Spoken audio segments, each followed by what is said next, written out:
Welcome to the AEW Fright Night Dynamite Post Show.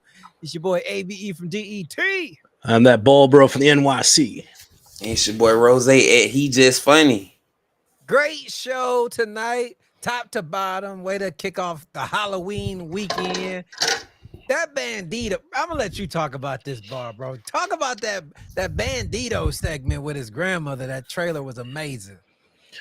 Man, so for those of you who remember last week, Bandito versus Okada in the main event for the unified title, he brought along his grandmother to watch him wrestle live. I believe it was first time live in person. She had seen him, wrestle in person. And man, I saw the full video earlier this afternoon, and man, you talk about just timing and just how the world works, man. It's like it's a little past 10:30 on the Eastern Standard Time. In an hour and a half, it will be my grandmother's birthday, and it's a little bit more than a year of her passing.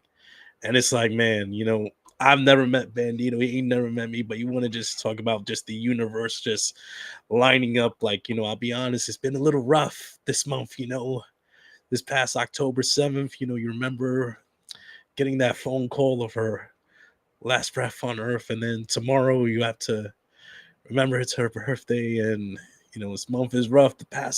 It's a rough couple months for me, but just seeing that video and seeing how happy she was to be there for her grandson, how her world just lit up, just seeing her grandson like just do what he loves to do and just show off like the amazing talent that he is. And I am so grateful for Bandito sharing that with everyone here, not just myself, but all the wrestling fans around the world. I mean, it's just not just myself, but that just helps so many people in the world. You never know. Like that brought like a smile to my face, even through tears and everything. Like I needed that. I was smiling through ear to ear. That was beautiful. That's what we love to see. Like it just shows like as maybe like they might be larger than life characters that we see on the screen, touring across the country. We also it's moments like this. Remember, they're human just like us. They are sons, they are fathers, and in this instance, he's a grandson, just like myself. So Bandito, I appreciate you sharing that with not just myself, but the entire wrestling world community, the entire world. I mean, that was much appreciated. You have no idea how perfectly timed. I needed that. Like that was beautiful. And watching the smile on her face just reminded me like of the joy of my grandmother, like seeing that all the time. So thank you very much, man. I'm greatly appreciated for that. Round of applause for Bandito, man. Damn good promo. Yeah. Shout out my guy Bob, bro, too, man. We always got you back, bro. Oh, yeah. Appreciate it, man. Let's do this. Let's go. Kick off Dynamite Fright Night, man. You got me all emotional. Damn, I gotta get my shit together now. What the fuck? AEW Dynamite kicks off with Darby Allin and Orange Cassidy defeating Daniel Garcia and Wheeler Yuta. Darby Allin put the Scorpion Death Rider on Yuta. Scorpion Death Lock on Yuta, making him tap out. Damn good way to start this match. All hell was breaking loose during this, but it was a damn good one. Roze, your thoughts on Allin and Cassidy picking up the win? First off, man, you already know, boy, Darby Allin. That's my dog. You feel me? Like, it was a good match. I thought it was a good match to start off AEW Dynamite. As always, I think people forget with all the antics, all of the high spots, they forget that Darby Allin is a hell of a worker. Like he can absolutely go in the ring. I thought it was my favorite part of the match is when Orange Cassidy goes over the barricade and he starts about to put his hands in his pockets, and Wheeler Yuta just came out of nowhere and just wham and just knocked him out of frame. I thought that was so funny. But yeah, I thought it was a good match. I love it. Definitely. Bob, bro, your thoughts on Cassidy and Allin picking up the dub? I love it, man. It was chaos to start the entire night. That would be the tone setter right there for the rest of the night. But yeah, like Rose just said, I love that spot. Like you said, Cassidy outside about to the hands bodies like freaking Looney Tunes, like freaking Yodi just got hit by a truck like out of nowhere. Yeah. I love that. That spot was dope. But I think he's the right call. I mean, it furthered the storyline between Darby and the conglomeration versus the Death Riders, and that will set that tone as we go for a long. I love the action. I love Darby not just relying on the coffin drop anymore. I think Sting is officially dubbed the Scorpion Deathlock to Darby. I mean, he hooked it in nice and tight. So I like seeing that progression in Darby, going forward. I hopefully use that more. But yeah, this was a great start to Dynamite. Like I said, this was the perfect tone setter for a great night in AEW. Definitely. Great start. Next up, we get that four-way tag match with FTR, Jet Speed, Young Bucks, and Jurassic Express. The Young Bucks, they actually got a nice entrance thanks to Don Callis trying to lure them into the family, but it wasn't enough as FTR hits the Shatter Machine, gets the 1-2-3, and they are set to face Bandito for those tag team titles. Ball, bro, your thoughts on FTR getting the win here? Excellent match, excellent four-way. I think all four teams they showed out, man. It's like, damn, Jets be coming up short again though, but their time will come, man. When their time does come and when their hands do get raised, it will be worth the wait, in my opinion. But I love FTR going over right here. I think it's the perfect choice, like perfect foils, going up against Brodito at Full Gear in Newark in a few weeks. I think that'll be a great match. But like you said, even before the match started, you got the Bucks coming out, and then you got Don Callis like trying to, like I said, his empire is not big enough, man. He needs the greatest tag team of all time on his side, trying to coax them in there with the entrance, with the big fireworks and pyro they haven't had in months, haven't had in a long ass time on Don Callis's dime. How generous of a man, of a leader he is. I mean, that's something the Bucks should consider going forward, especially once again they lose, they keep falling short, they keep slipping down the totem pole in the tag division. So we'll see how that works out. But yeah, I mean, listen, I think everyone showed out, and FTR picking up the dub. I mean, I can't wait for that tag match at Full Gear. Definitely. Roze, was FTR winning the right move?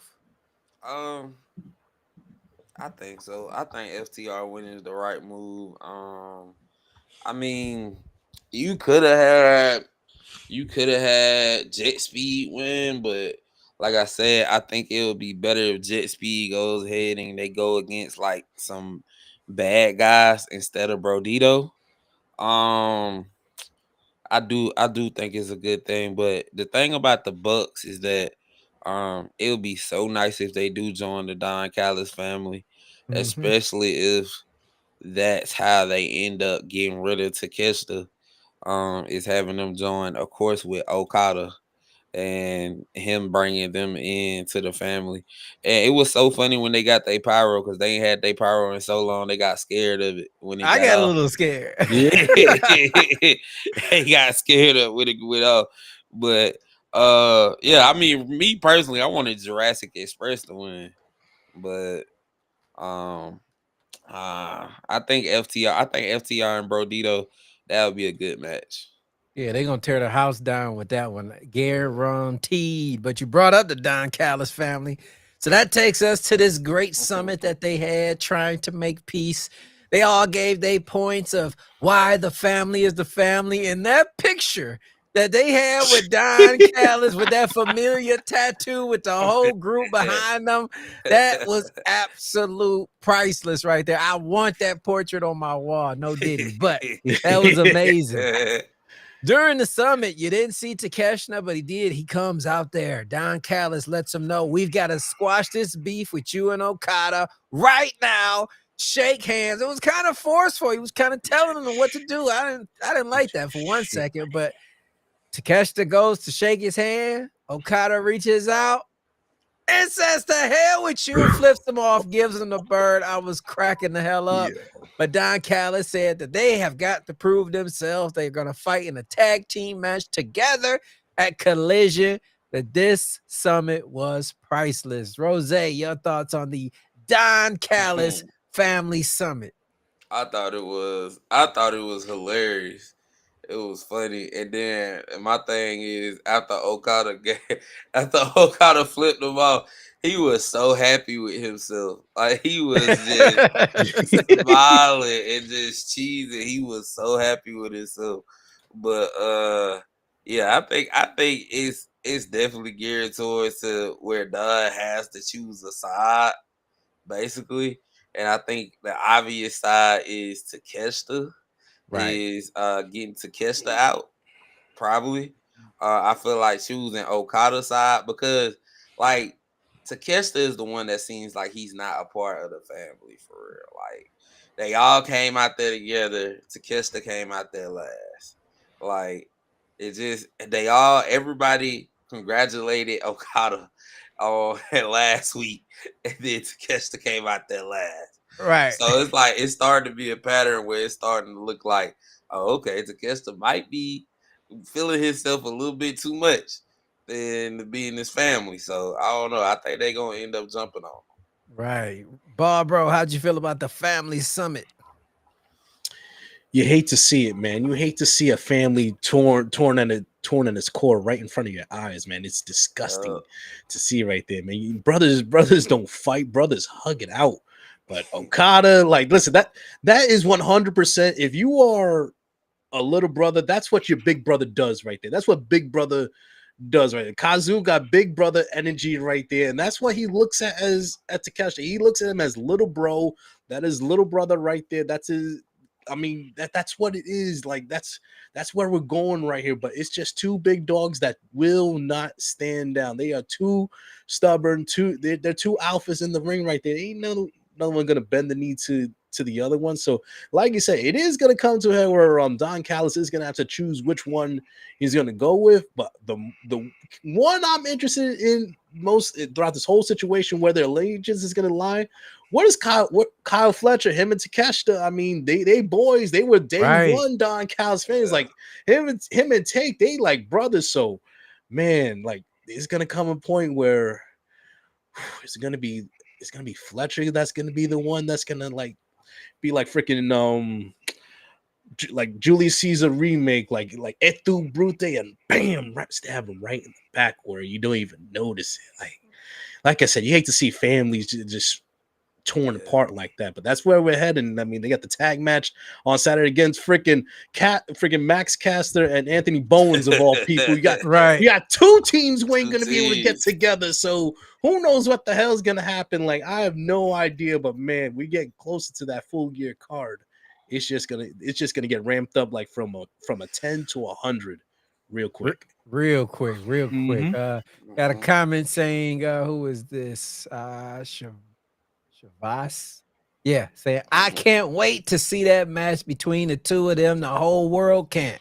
I'm telling you, Okada Takeshita, that's money right there. 1000%. Cannot wait. What? And a side note, Hechicero was getting some chance there, man. He is over Rover right now. Slowly but surely, he's gonna be a threat too in the Don Callis family. They were in Texas. I think they were in Edinburgh, Texas, which I think is not too far, like off the border. So, like, you know, he got some big cheers right there. Like, big cheers. Big cheers.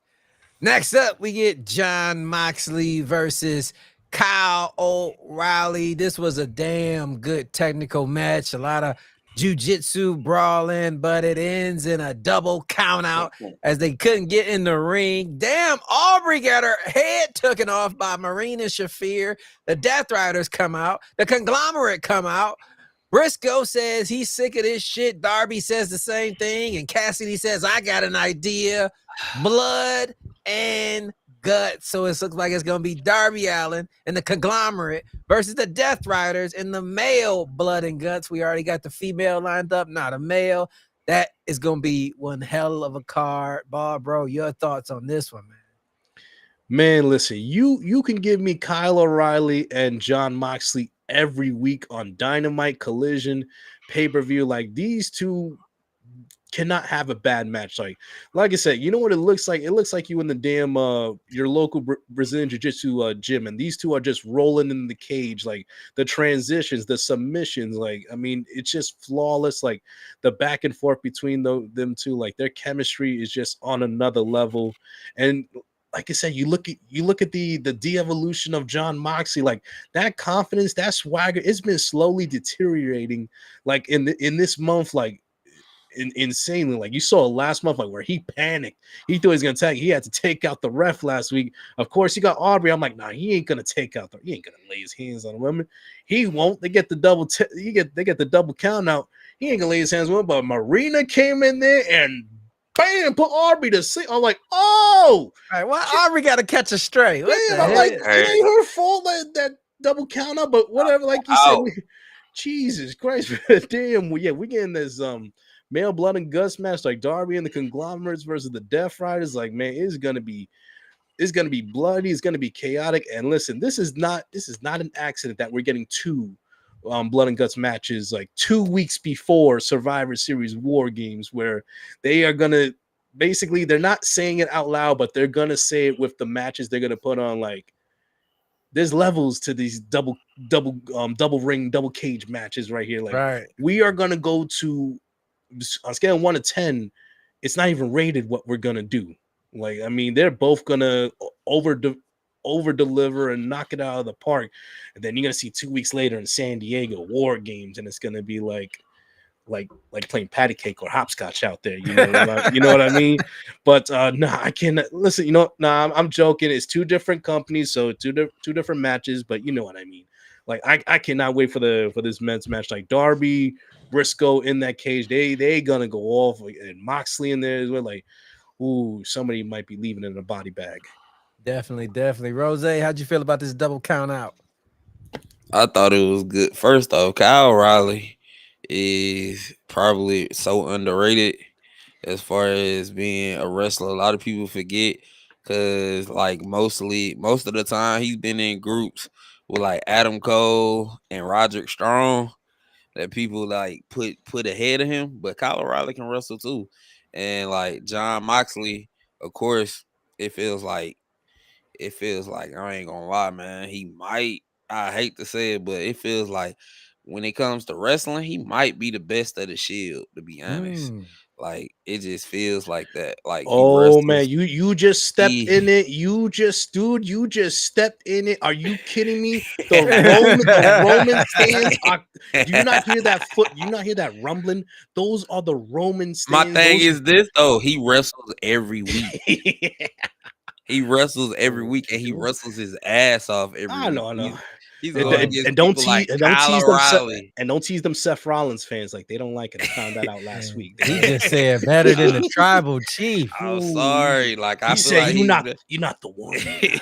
He's going against people like the Pitbull, Kyle, and then Kyle O'Reilly. He's having like hard hitting matches, technical matches.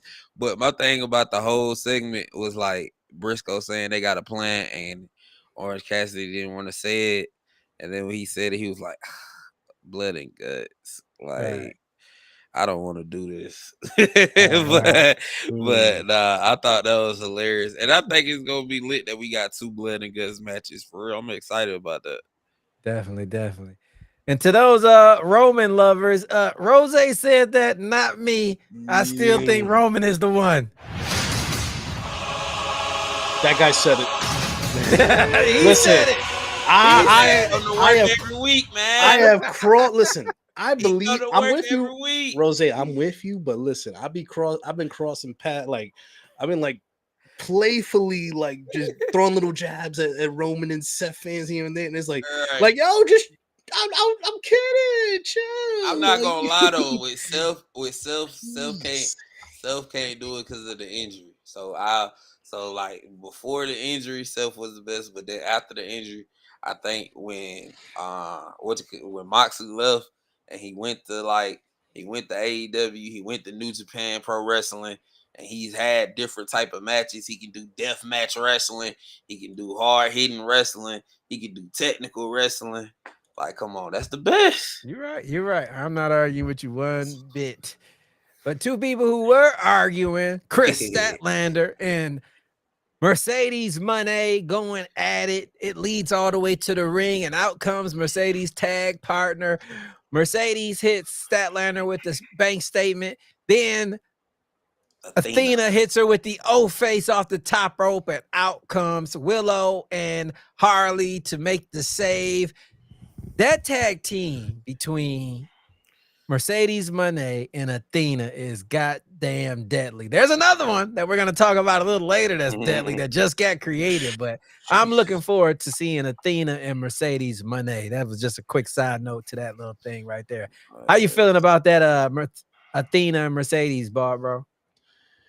Yeah, I remember the 2-man power trip back during the Attitude Era of Stone Cold and Triple H. Yeah. Well, here it is again with the women. With Mercedes and Athena, they had the 2-woman power trip right here. This is not fair. This is like you are two like beginner fighters in a gym, and you're facing off against Vegeta and Goku, man. That's not right. That's not fair. And speaking of Goku, Chris Statlander wins Halloween. She comes out here dressed as Goku Black from Dragon Ball Super. I'm a huge anime nerd, if you don't know that. So she wins Halloween. Everyone, that outfit was cold. I was like, God damn, that's fucking dope. But nah, like, listen, that tag team, Mercedes and Athena, like that's cold as hell. That's the 2-woman power trip right there. But man, I'll wait until we talk about the other women's tag match later in the night, because I got a bold prediction. Bold prediction from Bro, man. Mm-hmm. Let's get to the next match so we can get to that. After that, with Mercedes Moné coming down there and causing all that havoc with her tag team partner. Next up, we get, where are we at? The Women's World Tag Team Tournament. Jamie Hayter, Queen Amanada versus the Sisters of Sin, Julia Hart and Sky Blue. And with the help of that little tricky spider, Tekla, the Sisters of Sin pick up the win over Jamie Hayter and Queen Amanada, and they are advancing in the tournament. Roze, your thoughts on the sisters getting the win? I feel so sick that they beat my rich lesbian aunties, man. So bad. I feel so sick, dog, that they beat them. No, I really thought Amanada and Jamie was gonna make a big run, like in the tournament. And I did too. I ain't gonna lie, when I seen Thekla popped out on her, I was like, oh man. I was like, they really finna lose. Cause I really that's how much in my mind I was like, all right, they finna win it. Cause of course they won the match last week and they win the advantage and they go against it. But that just shows how much that their hate can cost them by picking them, because they should have picked somebody else. But of course, I feel like they'll get it back in blood and guts.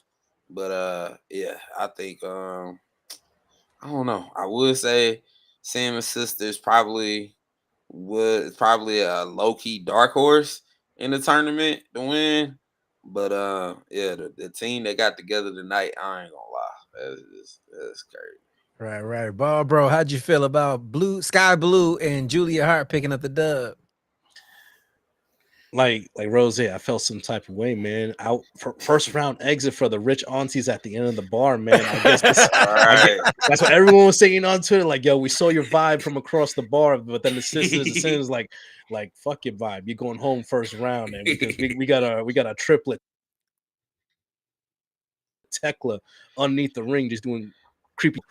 Jamie Hayter comes outside, hits it with a nasty spear, but I love it because it's building towards the blood and guts match right there. Like, you're building the story, the hatred, the animosity that they're gonna have between both teams when they are locked inside that cage. So you're giving that match more of that blood feud, more of that blood envy, like that they're gonna tear each other's heads off. So if you thought Amanada and Hayter were pissed off already, it's up to a 10 right now. And like now with the Sisters of Sin moving on, here's the crazy part.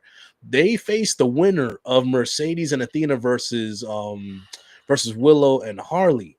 Now, if you follow just logical wrestling booking tropes, like, do you really think we're going to have two heel teams face off each other in the next round of the tournament? You think the Sisters of Sin are going to face another heel team in Athena and Mercedes? Not gonna happen. Is Tony Khan crazy enough or ballsy enough to have Mercedes and Athena lose in the first? Because here's the thing, they are so confident that they got this shit locked up. They're looking past everyone. They could trip over their toes and lose that first round. Like, you're looking too far down the line, and then I say that starts the little feud, the little intersection between Mercedes and Athena. Like, we feuding right there, like blame each other for the loss right there. I'm like, dude, the story writes itself right there. And I say, don't be surprised if Willow and Harley pull off that upset win right there. That'd be crazy. Man, Yeah. Crazy. ooh, shock the world, man. Do something crazy on television. Why like I said, two heel teams in the next round facing against each other. Maybe we seen crazy stuff, but don't be surprised it goes the other way. I'm gonna tell you about some crazy stuff. As you guys know, Penelope is injured. Megan Bain's backstage looking for a partner, and out comes, to everyone's surprise, who knew we needed this team? Marina Shafir, the cold-blooded assassin herself from the Death Riders, looks at Megan Bain and tells her, I'll be your damn Huckleberry. It's gonna be Marina Shafir, Megan Bain. I really have a hard time seeing somebody stop that team. Moxley was in the middle of it looking like, God damn.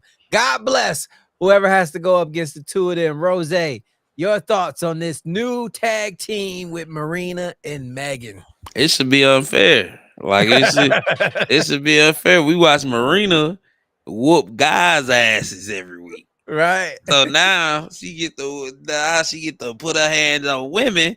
That just don't, even though she a woman, it still don't feel right. Right. Like, I see the video of her on Twitter the other day. I was just telling them this in the Discord. Her lifting weights with her neck and smoking a cigarette. I just feel like someone like that shouldn't be allowed in the women's division. I don't care what, if you're a woman or not. Like, you're dangerous. I think her and Megan though, that seems like a very scary, powerful team for real. Like, that just, I think Mercedes and Athena, they look like the favorites at first because of the whole star power of them getting together. But just the fact of the power of Megan Bain and the brute power and strength and just violence of Marina getting together, like, yeah, they the favorites to win. I keep thinking about that, smoking that cigarette, working out her neck. That was so crazy. That was so crazy. I'm like, bro, what is she? Oh man, Bro, how you feel about this new tag team? Before I even talk about the tag team, my heart breaks for Penelope Ford. Yeah. She was having a great 2025. You know what Penelope Ford reminds me of? Like, if you watch the NBA, she's like the sixth man on your team. She's that first player that comes off the bench. Like, she may not be a starter, but she will finish the game. She will put up like good points and good stats. Like, she's a good complementary piece to have on the women's roster. Like, her and Megan, like, they hit the ground running as a tag team. It sucks. She tore her UCL, so obviously she's going to be out for a while. So hopefully a speedy recovery to Penelope, because she was a baller. Right. Like, it just sucks. But like I said, like, you see Renee talking to Megan and Penelope, and like Rosie said, she like freaking Marina, like, she was probably often walking around the back just smoking a cigarette. Then she heard the news. Oh, you look for part? Just flick that some bitch in me, like, yeah.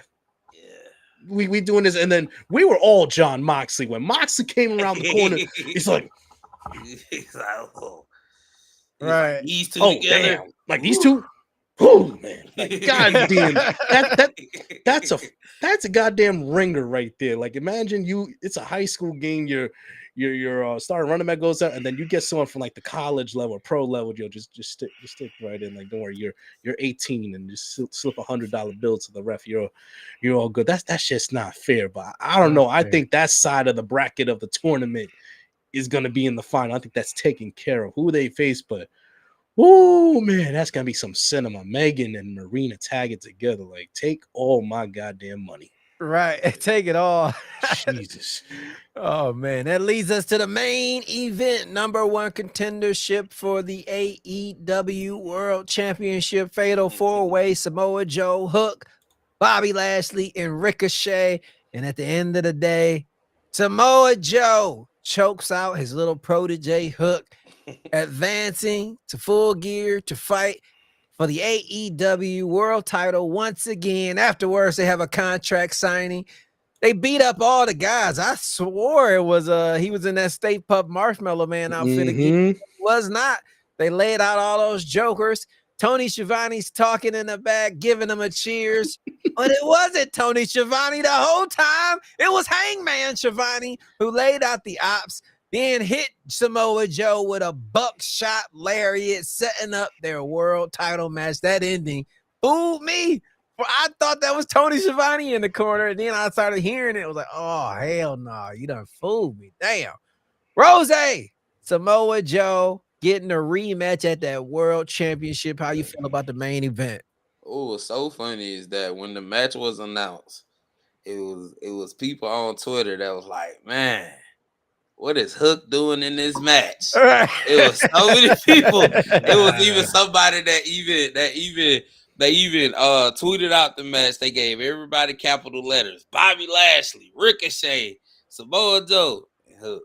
He had all of us, and he did exactly what we thought he was gonna do. He was there to take the pin, or in this case, take the submission, and he was just there to be the fall guy because you don't want Ricochet to go down, you don't want Bobby to go down, and Samoa's got to win. So that's just what it is. The whole thing with him coming out there dressed like Tony Schiavone was funny as hell because at one point, when they started getting their drinks and they showed them in the corner, I said, damn, Tony Schiavone look big as hell now. I don't understand what happened. But when he took the mask off and everything, I thought that was brilliant because they thought they outsmarted him by attacking everybody outside of the ring. But yeah, I think it's gonna be a great match between Samoa Joe and Adam Hangman Page for real. I think Hangman gonna have a long run with this title though. I think he'll have a long run. Probably the MJF get back or something. But it's gonna be a good match between him and Joe at Full Gear though. Definitely. Barbaro, how'd you feel about the Fatal 4-Way? You know what, like Roze said, I initially wasn't one of the guys who was excited about Hook's inclusion in the match. I'll be 100% honest, but you know what? I'll give the kid credit. He did pretty good in the match. He did his part. I think he did more than held his own. I think he showed progression in the match, and but like Roze said, he was in the match like he was the one that was going to take the pin or get tapped out. But there's history with himself and Joe being a former member of the ops, so you can still build that storyline going forward. But man, listen, there has to be a point. I know somebody has to have cell phone footage in the arena of. There has to be a point where freaking Schiavone and Hangman, they switch places. Maybe Hangman was underneath the ring and the camera panned this way. We didn't know. But like, I love the camera work where it slowly started to pan away and then you see the face and I'm like, oh my God, that's fucking Hangman. And then, dude, that was perfect. I was thinking it was running a little bit long. It was a little bit weird. But then when I started, like, oh my God, yo, they got me good. They got me like, I love it. It's Halloween. It's good to have a little fun on a holiday themed episode. I think everyone was happy towards the end, but man, just low blows to freaking Shibata and to Hobbs, and then that beautiful buckshot lariat to Joe. Like, Full Gear is gonna be a rock'em sock'em all out brawl between those two. Samoa Joe is just the perfect remedy for Hangman Page to heat him up to like just take that title reign from a 7 to a 10, and I can't wait to see what happens in New Jersey. But yeah, I thought it was a great ending to a very good episode of Dynamite tonight. Definitely was. To give this show a rating on a scale of 1 to 10, I think I'm at about an 8.7. This was a solid show. I wouldn't give it an A show just because of some of the Halloween stuff, but it was fun from top to bottom. I had no issues. Roze, scale of 1 to 10, what you giving Dynamite tonight? I'll give it a 9, especially with it being Halloween effort. Yeah. It's very hard to just have a straight 10 perfect show to me. I feel like the only thing that could have made it perfect is if they would have had maybe Takeshita and Okada them decide between them tonight. Right. That could have been the only thing to make that bigger. But I give it a 9, especially with the I think the best match tonight to me was Kyle O'Reilly and John Moxley. Definitely. Yeah, I give it a 9. Ball, bro, 1 to 10. What you giving Dynamite? I think I'm around closer to your score, Abe. I'm gonna give it like an 8.8 in my opinion. Very very good show. You know, like I said, it's good to have a little fun on a holiday themed show.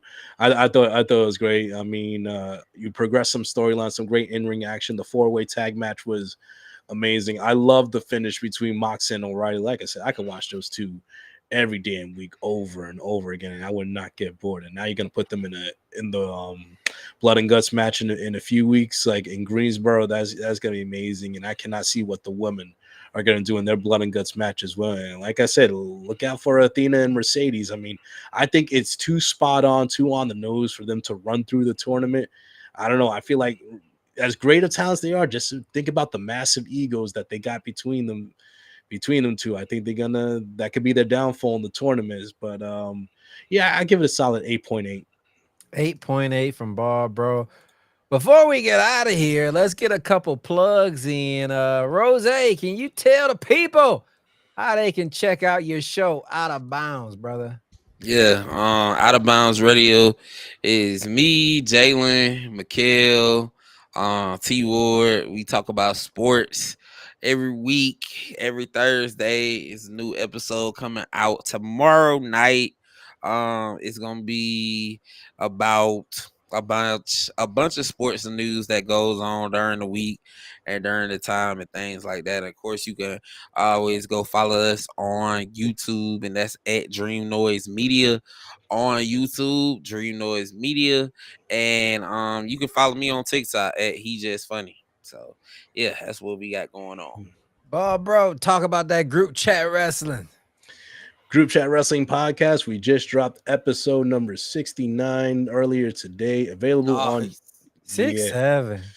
69. Come on, I don't want to hear that shit. God damn it. Watch the episode on YouTube. Listen to us on Spotify and all podcast platforms. Follow Group Chat Wrestling Podcast on Twitter, GW Podcast UK. Follow us on Instagram and TikTok, GW Podcast UK. We upload clips of every episode. And also tomorrow evening at 6:30 p.m. Eastern Standard Time, I will be a special guest on the Wrestle Collective podcast. You can watch it live on Twitter. Follow them on Twitter, DubC Worldwide, the Wrestle Collective, and also look for them on YouTube as well. The Wrestle Collective, Slick, Grumpy, Hannibal, and everyone else on the show. I cannot wait to be on you guys' show. I think one of the topics we're going to be rating AEW wrestlers. Like if you guys play WWE 2K26 or the 2K games, how they have the wrestlers rated, we're gonna rate the AEW wrestlers like if they were in the 2K video game. So stay tuned for that and other wrestling topics as well. Wrestling Collective. Definitely check that out tomorrow. And you can check out all three of us along with Coach DTM over on the sports side of the Holy Podcast with the Holy Sports, talking a lot of NFL with the season going on, about to trickle into some NBA. We just talked about the Tom Asamoah and Serial Game fight, which was fucking a shit show of an ending. Well, we'll get into that later on, but make sure you guys tune in to that episode coming on later this week. But until then, it's been real, guys. Till next time, it's your boy ABE from DET. And that ball bro for the NYC. It's your boy Roze at He Just Funny. You guys have been tuned in to the AEW Dynamite Fright Night Post Show with the Holy Podcast. Peace. Out.